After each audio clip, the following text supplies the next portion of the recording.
Peace and good morning, everyone. Peace and good morning to you. Hi. Oh, yeah. Hi, so you hear the birds. Good morning, Wanda. Yes, I think I finally fixed all my switches so that we can listen to the birds and not be disturbed by the cars. I'm looking for my glasses. There they are. Not be disturbed by the cars going by. So you get to experience maybe. I've been wanting to do this since I started Not Church, which is now rebranding. Right at the moment, I'm calling it NDE Mystic Talk.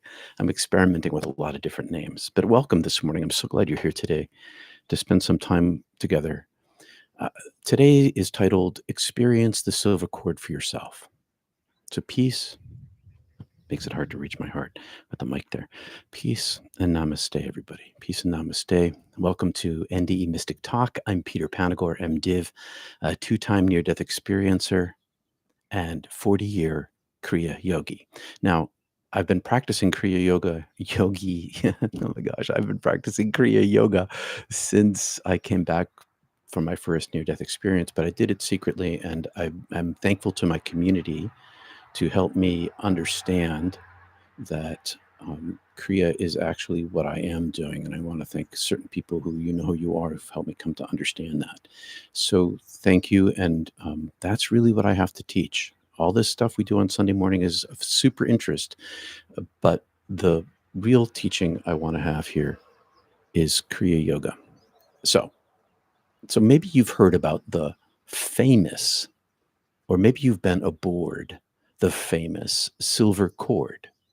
Do you know what I mean? The silver cord? People talk about it all the time. The cord connects us to the divine, the Upanishads, the Bagavagita, and I don't know how to pronounce that, so I may kind of Bagavagita. I don't know, Bagavagita maybe. And the Bible speak about the silver cord. All three of them, the Upanishads, Bhagavad Gita, and the Bible, they all talk about the silver cord. So let's talk about how you can access it, and let's talk about it itself. So today, the silver cord, unlocking the secrets of near-death experiences. First, I'm going to say hi to whoever I didn't say hi to yet. Oh, Econoid. I don't know how to pronounce your name. I'm sorry, Econoid. You're in Taiwan. Welcome. Welcome. Hey, Jay. Welcome. Let's gather ourselves together, centering ourselves. And so if you're new here, 3 ohms, breaths, vibrate, heart chakra, throat chakra, feel the larynx, vibrate the whole skull with the part, and then we do 3 breaths together, and then we begin. So let's gather together. Full breaths right into the lungs. Belly 2.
Experience the silver cord, unlocking the secrets of near-death experiences.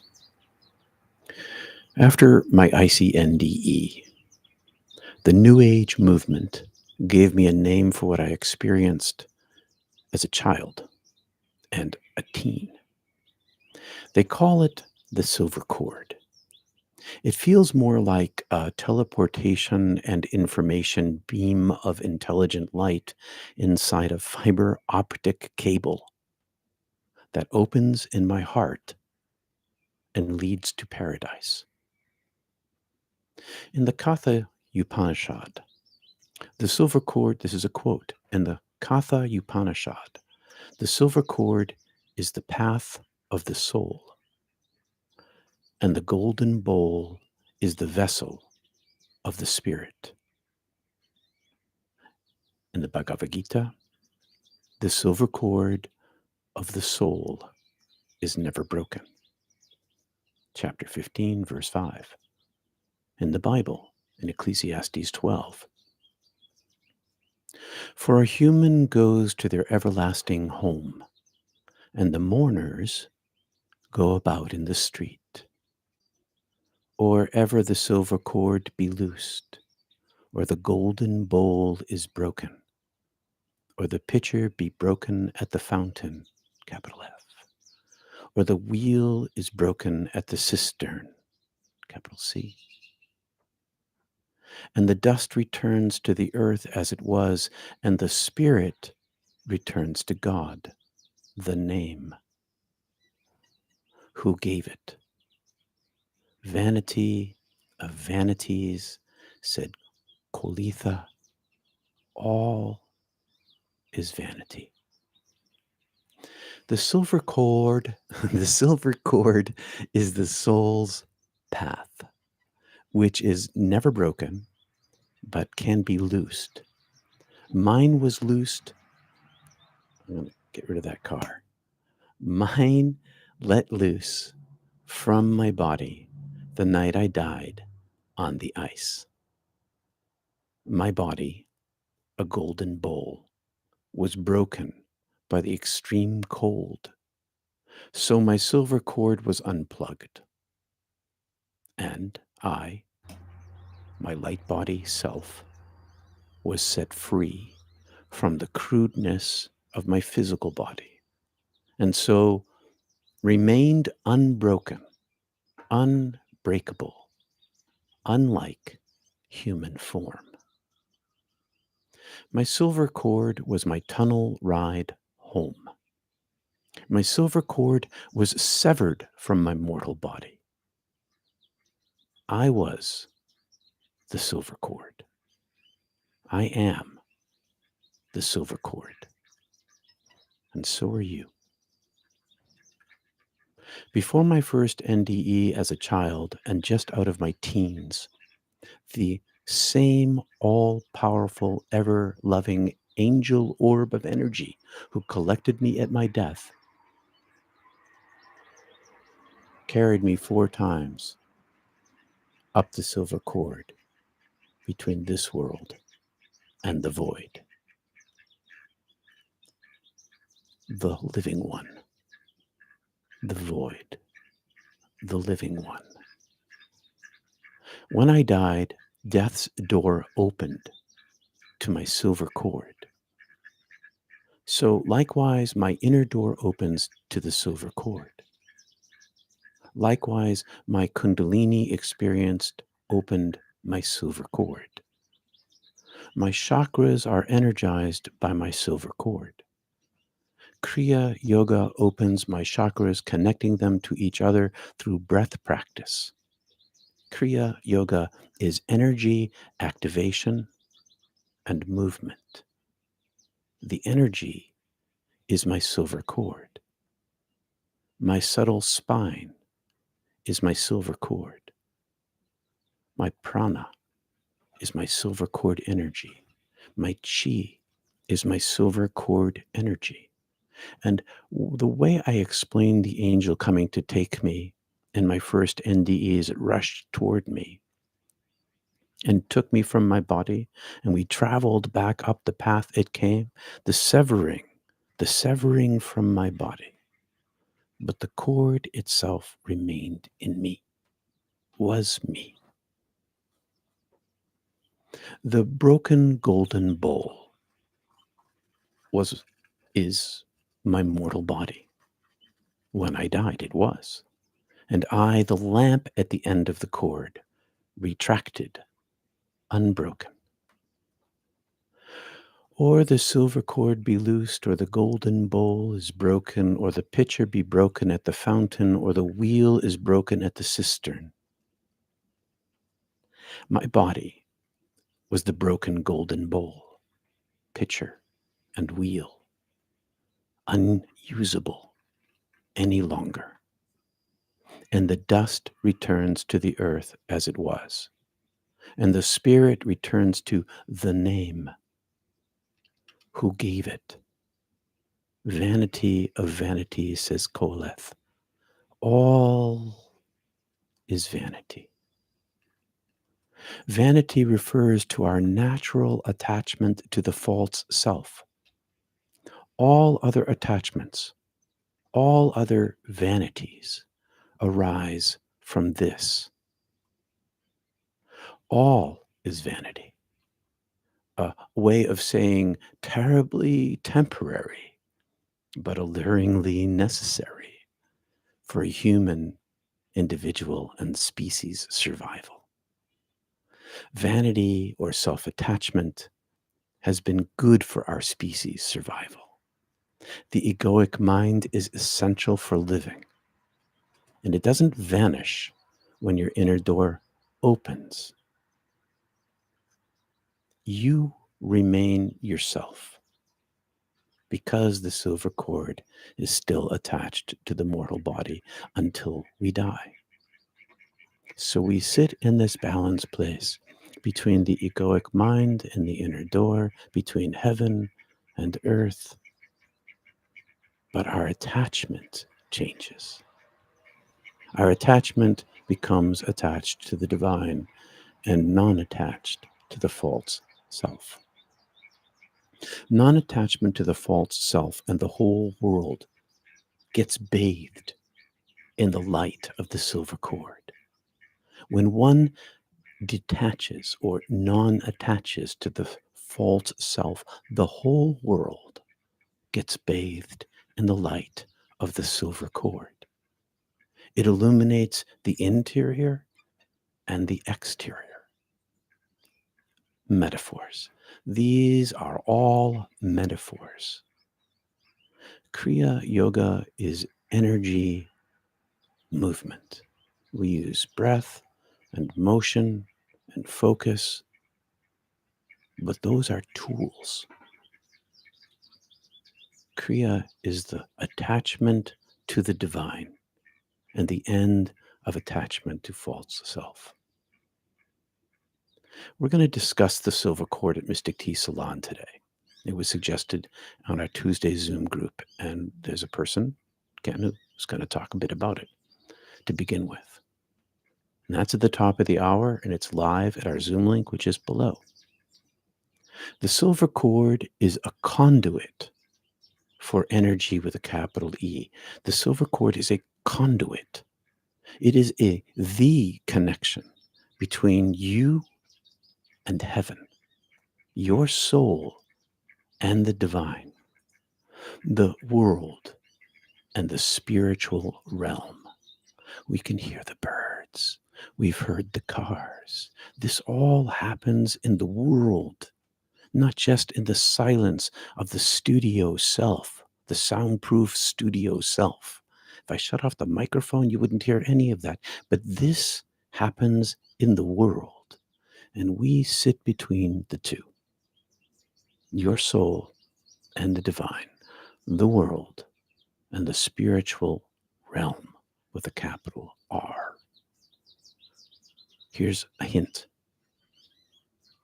The spiritual silver cord is you, the true you. I'm coming out as a Kriya yogi. And I again thank you, my community, for helping me understand that this really is what I've been practicing and that there are different kinds of Kriya yoga. Kriya Yoga is a yoga that can be applied to physical yoga or sitting yoga. It's primarily sitting, but it has powerful applications in hatha yoga or vinyasa yoga or whatever kind of yoga you practice. But you don't need to practice physical yoga. It can be accessed while sitting. This energy is you. This energy between your palms, this tingle, this warmth,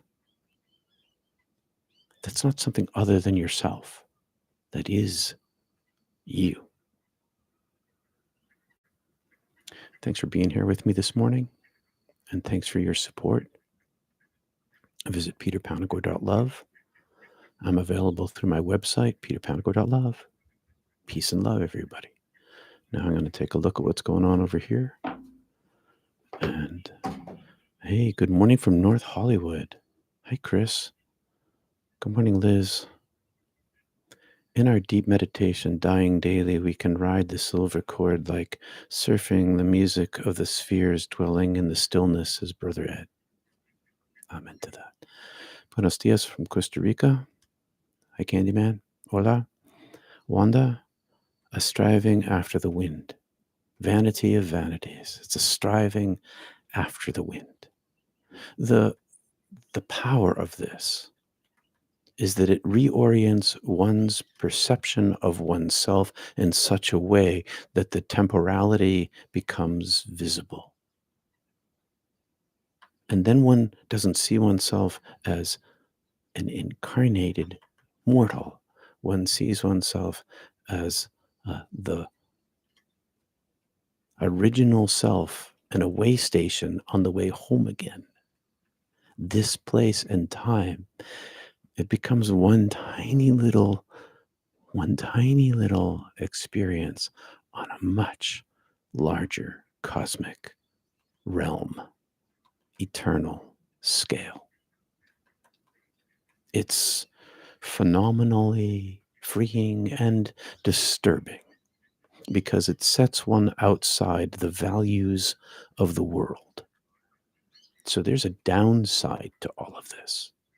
The downside to all of this is that it does set one outside the values of the world. They become eternal values. One acquires eternal values, everlasting values, which come with the blessings of peace and connection, of the light itself, of self-understanding. When to understand that this incarnation is one of many reincarnations, but not to focus on the reincarnations, but on the original self that inhabits them, changes everything. To find this inner door and open it, and open it, and open it, and open it again and again, opens to the light itself, opens to the cord. As a child, I traveled this cord. Those are stories for another day. I'm not holding them back, but I am writing them for the movie. They are going to be in my next book. I want to present them so that people understand that their experiences, your experiences, are normal. Thank you for the super chat. Thanks, KT. Your experiences are normal. But they do set us outside the values of the world. We've been talking about masking a little bit. I do some of that. I don't talk about it. That's basically it. I don't talk about it. But I try to live inside it at all times. Try to breathe it inside myself. Okay, so there are times that I'm not trying this. Okay, like Like when I'm reading, I might be reading the news, or I might be enjoying a movie, or so there are times that I'm actually not. That's I don't want to mislead you, but whenever I'm aware of my breath in the world, whenever I'm aware of myself in the world, when I'm not doing something else with my mind, I'm bringing myself into the presence itself, because that is who and true I am.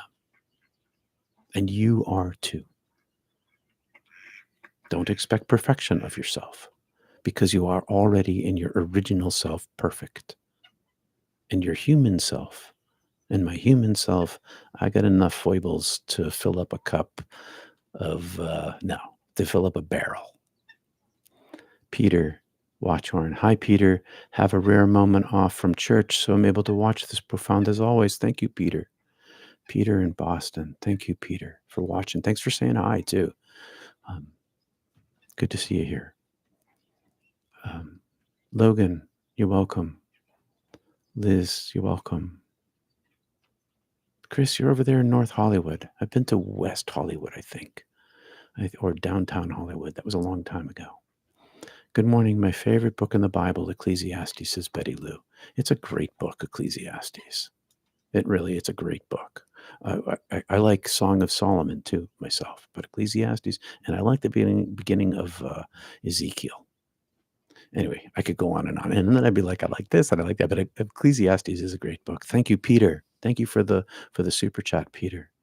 Candyman, finding your true self, IMO, can be scary as well. Okay, yes, let's talk about that a little. Let me take a sip of water.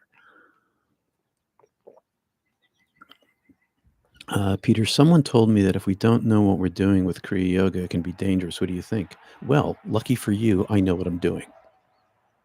I'm sorry to be so blunt about it, Jem, but I do. And that's really, yes, okay, it's true. Kriya Yoga is a powerful practice, and it is a powerful practice. And I came back supercharged. And so for me, it became my interior world. And I've been learning to try to teach it. That's actually really, truly what all of this YouTube stuff is all about. So I have this Sunday morning show to gather people together to explore the world's scriptures and mystical from a mystical near-death experience perspective. And what I'm hoping with that, or what I was hoping with that, is that some people would gravitate towards the meditation groups on Mondays and Wednesdays, and that through the conversations in Mystic Tea Salon, where we talk about these things in a safe place, to have the meditation and Mystic Tea Salon kind of funnel into Tuesday's Zoom Kriya class that I'm trying to figure out how to teach. I'm trying to figure out how to teach Kriya. And the reason why I'm trying to figure out how to teach it is because it involves no thought. The practice of it, if you're thinking, you're not doing it. Like if I'm thinking in words, what I mean is if I'm thinking in language, and that's the way teaching happens, is in language, then I'm actually not doing it. So I've been trying to figure out how to put what I do into language for the last year. And the Tuesday group has been super helpful with it. Okay, so let's talk about the dangers of it and the fear of it, okay? Let's talk about the dangers of it first. The dangers of it is that it is that practicing Kriya Yoga without the loss of attachment, non-attachment, it leads to non-attachment, okay? But there's a period, there can be a space in between the non-attachment and the energizing, because it does energize one. It breaks, it sort of turns up the oil lamp. Did you ever use an oil lamp? I live in a rural area. We all have oil lamps in our houses just in case the power goes out. And well, some people have candles, okay, but lots of us have oil lamps as well. And you have the globe on it, and you turn up the oil lamp, and it just gets really, really hot and really, really bright until you turn it up too high. And if you turn it up too high, it gets black smoke, and it soils the inside of that glass globe in like a minute. And smoke pours out the top, and then you got to turn it down. You got to clean this thing off. Anyway, so Kriya Yoga is like that.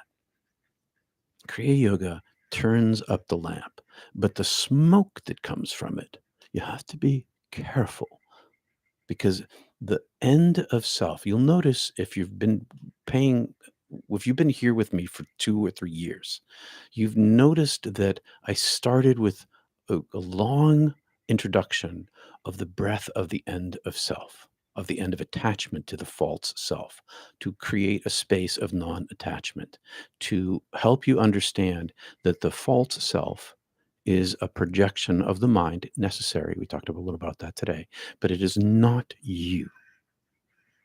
And the problem with Kriya Yoga is when the Shakti becomes so powerful that you can feel it and then send it through yourself into the world. And when it gets sent through this false self into the world, it comes out distorted. It's like going through a scratched lens, and it gets diffracted in all these different ways. Then what you're doing is you're using the energy for your own your own good with a small g. And that's not a terrible thing, okay? That's not a terrible thing because it's just unripe fruit. That's all. But if you aim for the ripe fruit, if you aim to become ripened, the end of the false self creates the space inside oneself for a containment and then eventually a flow of the energy of the divine, of the silver cord pouring through you. And it eliminates false self. Okay, that's how it basically works. It can overpower a person. It can overpower a person. And in the long traditions, the weird thing about my Kriya practices is that I don't have a guru, right? I have a guru. I have the big guru with a capital B and a capital G. The divine guru came back with me. And then I found the Yoga Sutras and the Paramahansa Yogananda, and I embarked on my own practice, understanding that the energy is real. And that if I could find the energy inside myself, I might be able to show it to people. If I could show it to people, then I wouldn't have to use words to explain it. And they could find it inside themselves. And once they find it inside themselves, they don't need me anymore. And this is what Jesus taught too. As I'm learning more, as I read the Aramaic translations of what his words were. This is what he was doing. He was showing this energy. I knew this instinctively when I came back, or maybe it was intuitively, that I had to learn to show it in order for it to be understood. But there is power to it.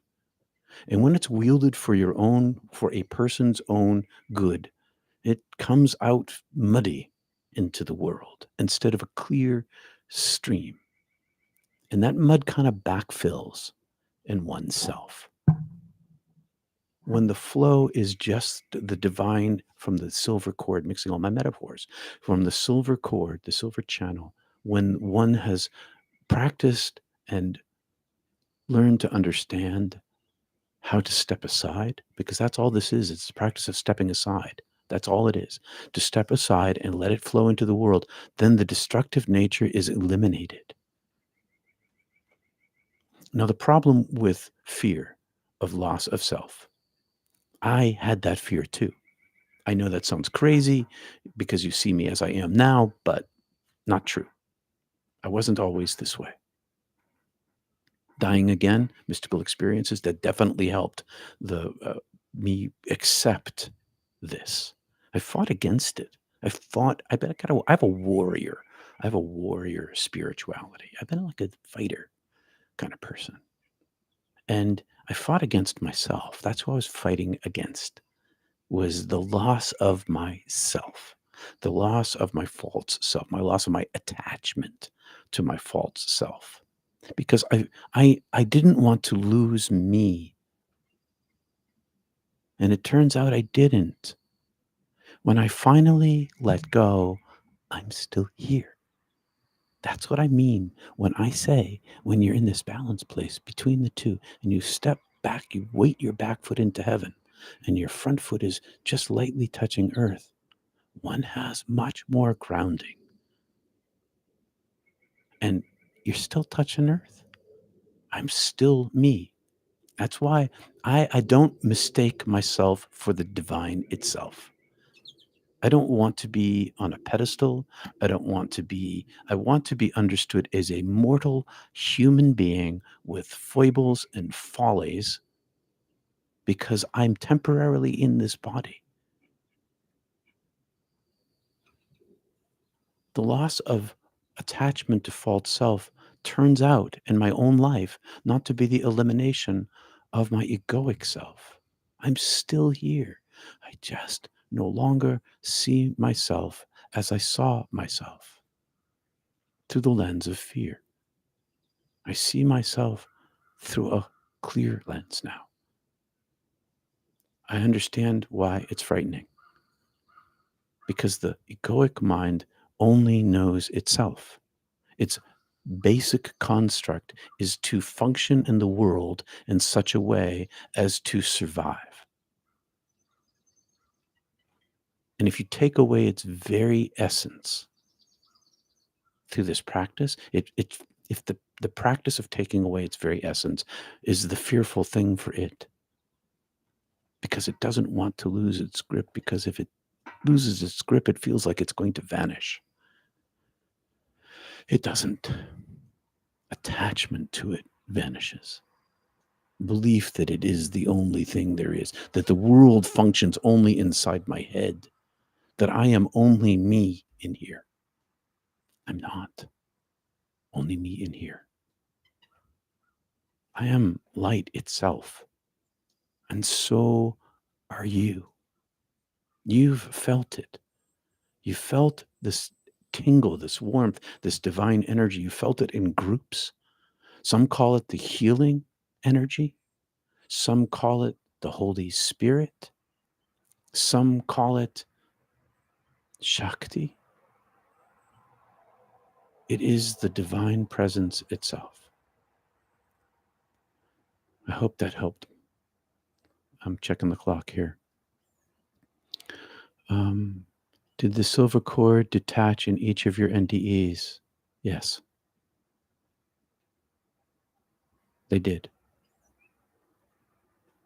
That's really the difference between my other mystical experiences and my NDEs, and my other mystical experiences when I was a child and a teenager, and when I was an adult, many times when I was an adult, the silver cord remained attached.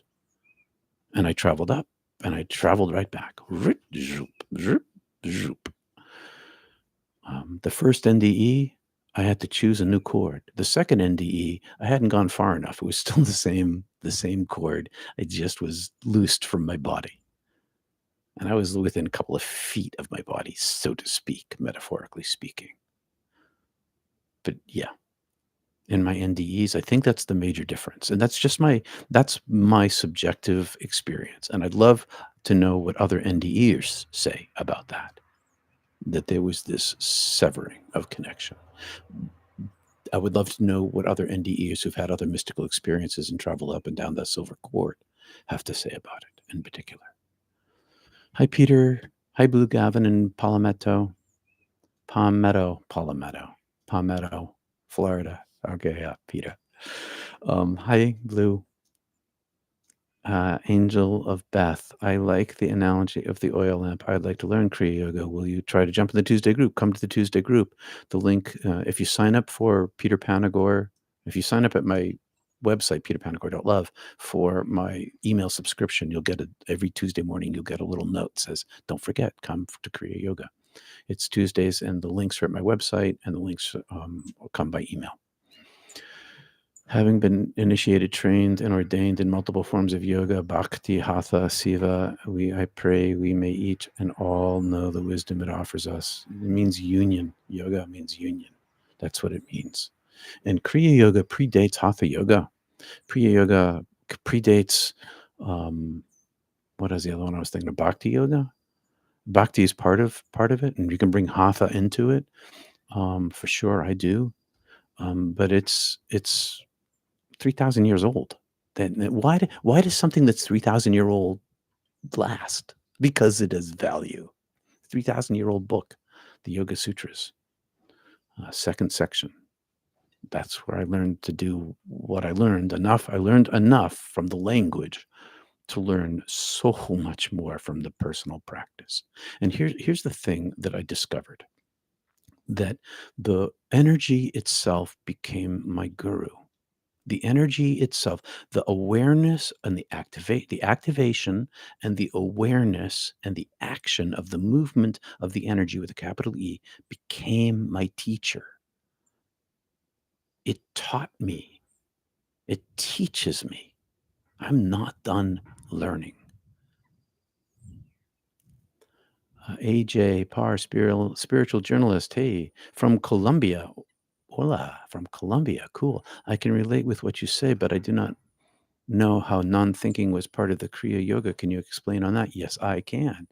Because I practiced it with the practice of centering prayer, as it's called in the United States. It used to be called contemplative meditation. It has a Theravedic Buddhism root and a Western mystical root through Meister Eckhart and Teresa of Avila through the Trappist monks. Okay, if you're a Colombian, you maybe have some exposure to the Catholic Church. So that's where I tossed that in there. So I was practicing simultaneously the stepping aside of myself through breath work and the quieting of my mind using a chant, and I use the Jesus prayer. And to then it falls away, and I'm left with just focus on my breath and sitting in the quiet space. And it turns out, here's where the connection is. It turns out that quiet space is the same quiet space that I found inside my Kriya yoga. When I'm sitting and focusing in my breath, and I'm aiming my being back to my origin, or I'm in my hatha practice. I'm pointing over there because my mat's on the floor, and I was doing it just before we started today. I was doing it, starting. It's a long story, so I'm doing it again.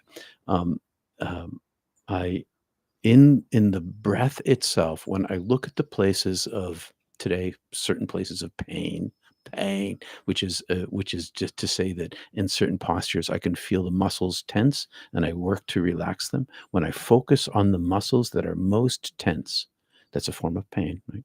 So as I focus on them with my fullness of my breath and the full attention of my focus, my mind is not running loops anymore. That's the same mental space as the quietude of centering prayer. It's the same mental space. It causes me to lose myself. And when I'm in deep, so every time, I don't, okay, so I try to correct myself. So for a very long period of my life, when I practice my hatha yoga, I'm practicing Kriya inside of it. And at the end of that, I would sit in meditation because this long hour practice or half hour, however much time I had, practice of my hatha yoga, set my mind in a place for ending my practice with sitting and breath in the silent peace. And they were one practice, not the two that I had started with. They became a single practice. So if you're practicing physical yoga with your hatha, pardon me, if you're practicing physical yoga with your kriya, at the end of your practice, meditate. And you'll discover that the mental focus that you created for yourself in that particular practice applies directly to your breath and mental focus in your sitting practice. And so one powers the other. One leads to the other. And at the end of a very deep hatha Kriya practice, the intensity of the meditation is magnified. The ease of stopping thought, the ease of sitting inside the space of peace, it's super powered. At least it was for me. I can only speak from my practice. Okay. So also, if you're new here, you might not know that I kept this a secret for until recently. I practiced this by myself on my own for close to 40 years, not telling anybody what I was doing. And I'm now trying to figure out how to say it. Even saying what I just said, I'm still trying to figure out how to say that thing. So I hope that's helpful to you, AJ, that one can lead to the next. The attachment to the power, okay? There's an energy with this. If you attach to the power, it gets limited. It has a limitation to it. And sometimes when I would attach to it, it would stop altogether and shut off. Those things, the limitation and the shutting off, taught me to that my practice of getting out of the way of it and not attaching to it, not holding it as if it was my physical body ownership. It's already my soul. I don't need to own what I am. It is by itself peace. So they lead one to the next. AJ, sometimes I simply imagine this reality is false and connect with my true self by stopping all thinking, or better said, it's the other way around. In conjunction, even. Yeah, that's what I'm talking about, AJ. That's what I'm doing. That's what all the sages through all history, all the mystical geniuses through all history, that's what they were doing. Jesus included. And I keep bringing him up because I, had spent the long time in the Christian church, and there's a lot of expats coming out of the Christian church and who've experienced this thing. Yeah, for sure. Checking the time here. What do I got? I got 20 minutes or so, less than that. You're welcome, Jem. Adam, thank you for everything. You're welcome. Thanks, Adam. I'm glad I'm still here too. Thanks for saying so. The loss of self, says Jay. There are a lot of people that live life with the expectation of the end at the end. I got to get this cord out of the way. It's blocking my reading. I'm going to take that again. The loss of self. There are a lot of people that live life with the expectation of the end at the end, the blackness, just fighting through life to put off the black at the end. Yeah. Yeah, I got a phone call. No, I got a text from a young fella that I used to know, a friend of my son's. I knew him pretty well, and spent a lot of time with him on racing boats when he was crewing and I was crewing. Anyway, his grandma was passing just last week, and she was afraid of dying. So he texted me and he asked me for a prayer that could help, and I sent him a prayer, and it helped. It helped her with her fear when she got right up to the wire, right up to the wire, the trip wire. She decided that she would try on light. Spent her whole life afraid. Jesus was not trying to say that heaven just awaits us when we die. He was teaching and showing, more importantly, through the radiance of his physical presence, being able to turn it on and shut it off, being able to give it to the people who closest to him, showing them heaven here now. That's what I'm talking about. If you are afraid of the darkness, look inside yourself. When you look inside yourself, you will find what you're looking for. And if you're afraid, look anyway. Better to step into the darkness of yourself now than carry it day by day with it lurking behind you. Better to turn and face it and step into it.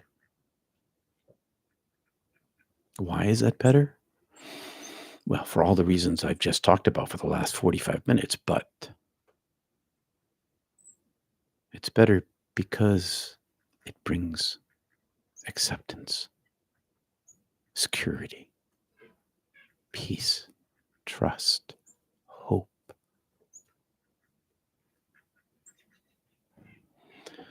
This is really extraordinary. The analysis of ego, its fears, and what actually happens is the essence of all wisdom. Thanks again. I should stay home from church more often. Thank you, Peter. Thank you, Peter. One becomes unhealthily focused on self-preservation when that self so frequently incurs disapproval. Well, there's the deep psychological truth. I'm working on the part I can control, not to feel attacked. Then no defense feels needed. That's the thing of it. When one becomes more oriented toward the heavenly realm over here, one becomes less vulnerable in the world. Not that you won't be attacked. I'm attacked all the time. My whole career, I've been attacked. Sometimes in serious ways, and sometimes people in their own homes get attacked in serious ways,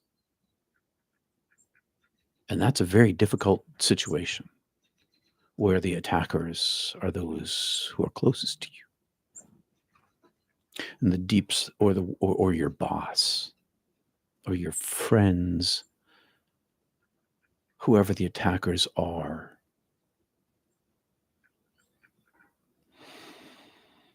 And it gets more difficult. But the solution is still the same. Yeah, it hurts when a person gets attacked. When I get attacked, it hurts. I mean, I'm a physical person. I live in the world. When I feel vulnerable, I retreat inside myself. When I retreat inside myself, I don't put my walls up. I go into the place where I am in my stillness, if only for a breath, to remind me who I am. Because I can be reactive in the world. And what I mean by reactive, not physically like someone says something, I'm going at them. What I mean is someone says something and I'm hurt by it. When I'm hurt by it, I bring myself back into my own peace. And that is a daily practice sometimes. It doesn't change the relationship outside. And if you're in an abusive relationship, do your best to get out. Sexual assault services, domestic violence shelters, etc. But if it's less than that and like more subtle, but just as painful, I find it easier when I can rely on my original self. It makes the darts pass through me.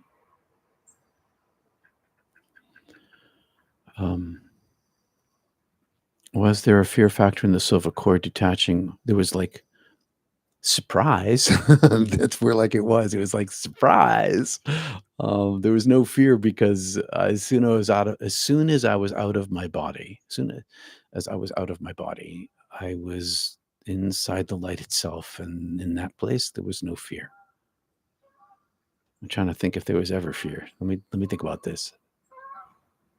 No, there was like astounding surprise. That's for sure. I was like, what? What is going on? But no, there was no fear. No fear at all. Just the presence itself. Grand Rising. Hey, Brooke, beloved. So grateful for Peter in this holy space, my little light of love, my little god of light, Apollo, keeps loving on the screen and purring too. That must be your cat then. Sorry, I missed that. I didn't read that very well. Sorry about that. Curative surrender. Oh, there's language. It's the curative surrender. That's beautiful language, Brooke. Curative, the divine inner self is the curative surrender. Thank you, Susie, for the super chat there. I'm grateful that you're still here after so long. Kate, love you, Peter. Love to all. Love to you too.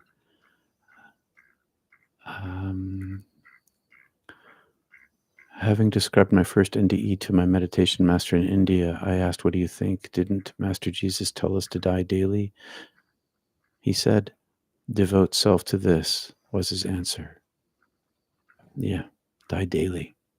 Hey, Ken. Kriya yoga can be dangerous. Water can be dangerous if you overdrink. Oh, that's really good. That's really good, Ken. Water can be dangerous if you overdrink. Air can be dangerous if you hyperventilate. Do spiritual practice in balance. Let spiritual intuition guide you. Okay. So Ken's going to be talking a little bit more about Kriya at Mystic Tea Salon, but that's exactly so. Yeah. Thanks for saying that. That's exactly it. Acceptance of what is healing, Diane.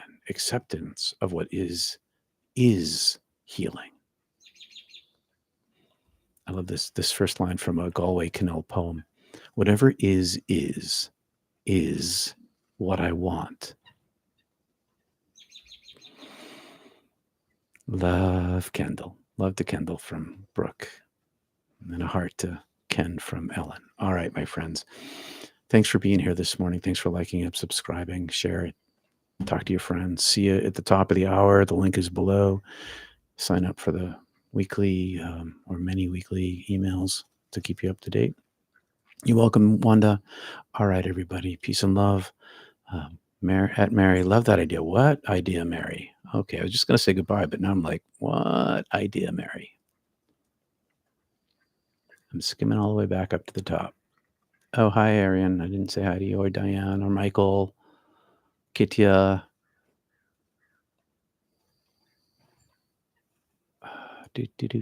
Remember to hit like and support. Martha, Anne, Quiet Energy, Susie. I don't know what you wrote, Mary.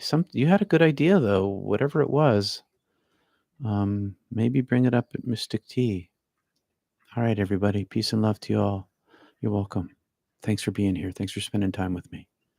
And if you liked the birds in the background, let me know. Let me know because that's super helpful to know if that's working for you. At some point, I clicked it off here and there too when the cars are going by. Let me know if that works for you. And I wore the earphones so I could hear what you were hearing. Anyway, peace and love to you all. See you soon. Namaste.